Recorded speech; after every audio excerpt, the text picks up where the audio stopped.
Hey, how's it going, everybody? Welcome back to the channel and look at the portfolio. We finally broke past 34,000 today. And in the beginning of the day, it looked like we were about to break 35,000, but it started trending downwards. And then we ended the day up almost close to 1%, even after the after hours of 0.32%. And the portfolio is doing very nice, even though NEO, my main stock, hasn't hit all-time highs yet in a couple of weeks. The portfolio is still doing very well because of all the other stocks, especially because of Afria. Afria has been going crazy. I think believe that the highest it went was $17.50, and it's down to 16.50. So Afria is just going crazy. It might hit $20 and faster than I expected. I was expecting it to hit $20 maybe by the end of the year, and I was saying it around this point right here. I was like $12. It might hit $20 by the end of the year, but then it just increased another $4 or $5. And at this rate, any more news, and this stock is going to be able to hit maybe even $30 by the end of this year if it keeps going on the trajectory that it's going. It's like a freaking rocket ship just going upwards. I haven't really added anything to my positions. I'm up quite a bit, up 117% on this one.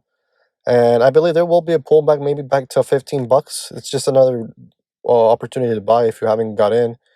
Because look at it, every time the stock has gone down a little bit, it's been able to recover and able to go up a lot more. Like if you were able to get any of these days right here up to around $7, and it goes all the way up to 13, almost a 2x just in about a month. And then if you got into right here, $12, that's almost $5 gain if you were just planning to swing this. But I'm a long-term investor, so I'm planning to hold on to these shares for a long time. And even without NEO hitting all-time highs, which is about $9-10 away, it would most likely put my portfolio up to 36,000 plus if it goes that way. And I believe once earnings come, I believe it will hit all-time highs. It might even get close to $75. I still have my price prediction of anywhere from 80 to $120 for NEO, depending on if there's any corrections or anything in the markets.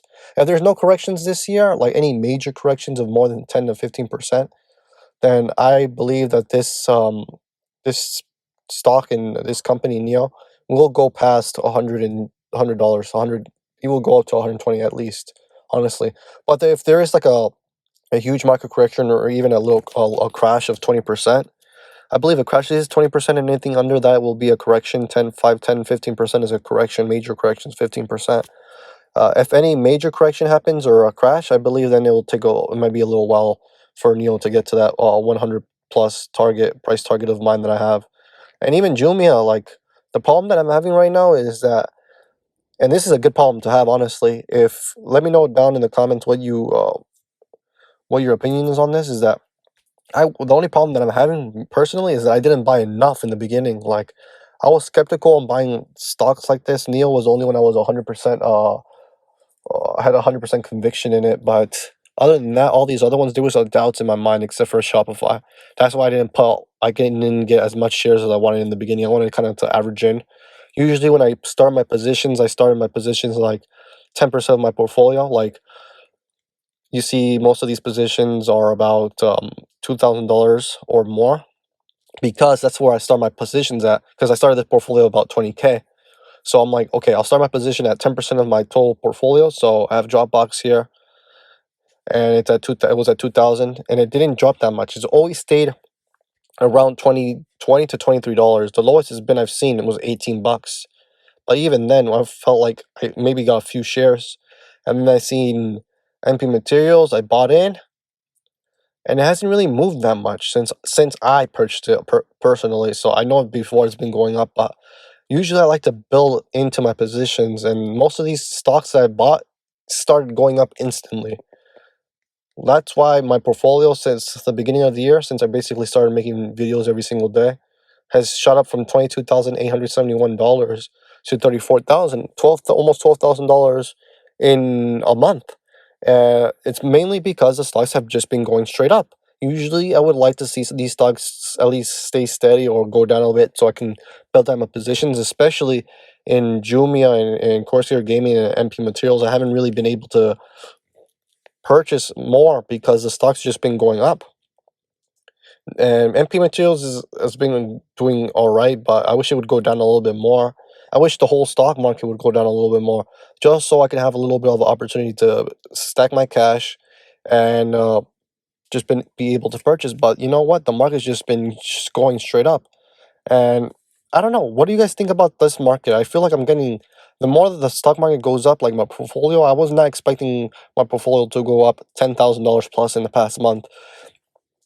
And that's fine. I really don't care, right? I'm more of a long term investor. I expect these stocks to go big, to double, triple, 5x, 10x eventually, hopefully, in the next 5 to 10 years. But what I'm seeing is that the markets are going straight up, and it's kind of worrying me. And the only thing that I'm really preparing myself is I'm not really buying anything because the stock's just going up. So I'm not seeing any good discounts, any good plays. Maybe Neo, the only good one because it's not even close to its all-time highs.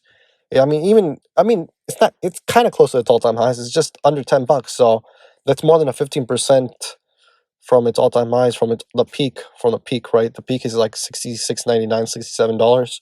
So Neil is the only play out there that in my portfolio at least that I may even consider purchasing some shares. But even then, it's still quite a bit away from my average cost, and I wouldn't want to buy it at this price. I would love to see it to go down. So the way I'm seeing it is that I'm just gonna try to build down my cash position and pay down some of my margins. So once the market does go down, I'll be able to uh, have low margin, so I won't get into a margin call. That's exactly what happened to me back last year, 1 year ago. This is why you see such a big drop, because I had so much margin that I had to eventually get on a margin call, and they forced me to sell my stock at a loss, and that's why you see a huge drop from $41,000 all the way down to below. I believe it was below 13 at one point. And that was just one of the most craziest drops. And I was able to survive that one, and I'm still in the market, but that's the biggest mistake I've made.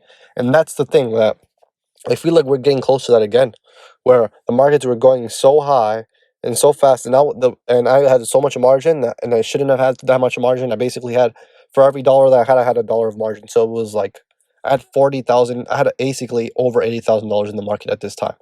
And right now I have a lot less margin, because if you see my portfolio is at have 34,000 in equity and 20,000, almost 13,000 in margin. So it's getting close to one third. I would love to get margin under 10,000 and even more than that. And as long as the markets keep going up, then I'm not buying anything. I'm just gonna be able to deposit or whenever I can to pay off that margin. And eventually, when the markets do correct, because it's inevitable, the market always has to go down even a little bit, and it has to. When it does, that is the time to deploy money.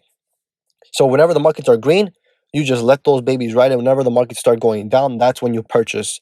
Whenever there's fear in the market, that's when you start buying. Whenever the market's becoming green, you stay cautious and you just hold out and stay with your positions.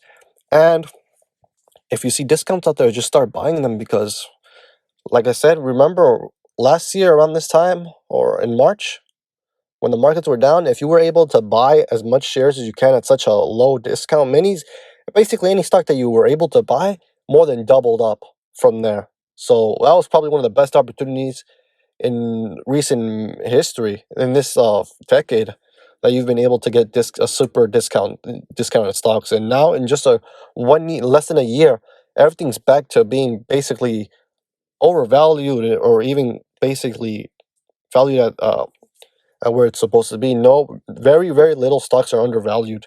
And that's why you have to be careful out there. And remember, I'm no financial advisor, but I'm just telling you guys my opinion on the markets and what I'm planning on doing. Since the markets are going up, I'm just going to be holding. And when the markets start going down, that's when I'm able to purchase. Markets are going up, hold, stack my cash up, pay down my margin so I won't get any margin calls because I'm not trying to have that same mistake again. And when the markets start going down, that's when you want to start deploying the money. So and I know the more they print out money, the more cash becomes less valuable. So you gotta be careful. So it's kind of like a double-edged sword. The more the markets go up, the harder it is for me to pay, and then the more less valuable the money becomes. So whenever you do see opportunity to buy, make sure you do buy because you want to use your money and you want to use your money instantly because right now the dollar is getting less and less valuable the more they print it out. So that's my portfolio update today. You can see how my portfolio did. I'll slowly go through it. Neo right there, Afria, Jumia, Shopify, Corsair Gaming, MP Material, Tesla, Dropbox, Beyond Meat, IIPR. Oh, and also I did sell off my cryptocurrencies. Bitcoin, I basically broke even with it because, and Ethereum, I was at a 10% gain. I just wanted to build out my cash position and pay off my margin. Honestly, it was up to like 16,000 in margin, so I was able to cut that down to below 13,000, and I'm happy with that. And once these Robinhood sends me my tax forms, I'm gonna be able to do my taxes, and then after that, it's gonna be smooth sailing. I'll be able to deposit about more than 50% of what I'm making into the market or into what I'm working at into the market. So hopefully I'll be able to put some money in eventually, and maybe I'll be able to put a few $100 per week. Maybe $1,000, $2,000 per month would be nice. So hopefully you guys did good. I was doing very good in the beginning of the day. I was getting close to 35,000. So I'll catch you guys tomorrow for another update.